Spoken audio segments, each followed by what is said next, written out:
খাপ খাইয়ে তুলতে ব্যস্ত হয়ে পড়ে। আর এর মধ্যে তার নজর পড়ে ব্রান্ডার নামের একজন কয়েদির উপর। জুনিয়র খেয়াল করেছে ব্রান্ডার প্রায় জেলে বসে ফোনের মাধ্যমে স্যাম নামের একজনের সাথে দাবা খেলতো।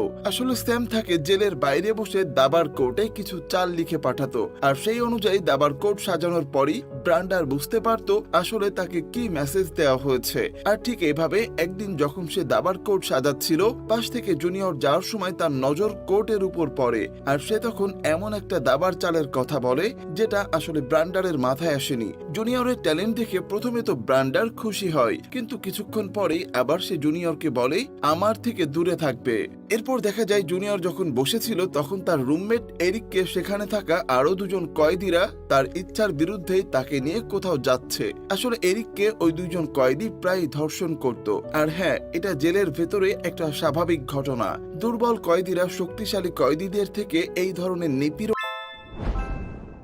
পুলিশের গাড়ির উপর গুলি করতে শুরু করে, আর এতে চারিদিকে বিশাল হট্টগোল বেঁধে যায়। এই সুযোগে ব্রান্ডার আর বাকিরা একটা গাড়ি নিয়ে সেখান থেকে পালাতে শুরু করে, কিন্তু দুর্ভাগ্যবশত কয়েকটা পুলিশের গাড়ি তাদেরকে তাড়া করছিল।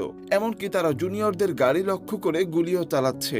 এই গোলাগুলির মধ্যে একটা গুলি এসে ক্রিসের বুকে লাগে, আর এতে প্রচুর রক্তক্ষরণ হচ্ছিল। কিন্তু তারপরেও অনেক কষ্টে ব্রান্ডার গাড়ি নিয়ে পুলিশের চোখ ফাঁকি দিয়ে পালিয়ে আসতে সক্ষম হয়। কিন্তু ততক্ষণে ক্রিস বুঝতে পারছিল সে আর বাঁচবে না। তাই সে ব্রান্ডারকে অনুরোধ করে যেন তার ভাগের অংশটুকু তার মেয়ের কাছে পৌঁছে দেয়। আর কিছুক্ষণের মধ্যেই ক্রিস মারা যায়। তাদের সবার অনেক খারাপ লাগছিল, কিন্তু তাদের কাছে করার মতো কিছুই ছিল না। তাই তারা তাদের গাড়িটাকে একটা ট্রাকের মধ্যে ঢুকিয়ে সেখান থেকে পালিয়ে আসে। তারপর একটা জায়গায় এসে তারা স্যামের সাথে দেখা করে। স্যাম তাদেরকে বলে প্রমাণ ধ্বংস করার জন্য গাড়িটা পুড়িয়ে দিতে। আর তাই কোনো উপায় না পেয়ে ব্রান্ডার ক্রিসের লাশ সহ তাদের গাড়িটাকে আগুন লাগিয়ে পাহাড়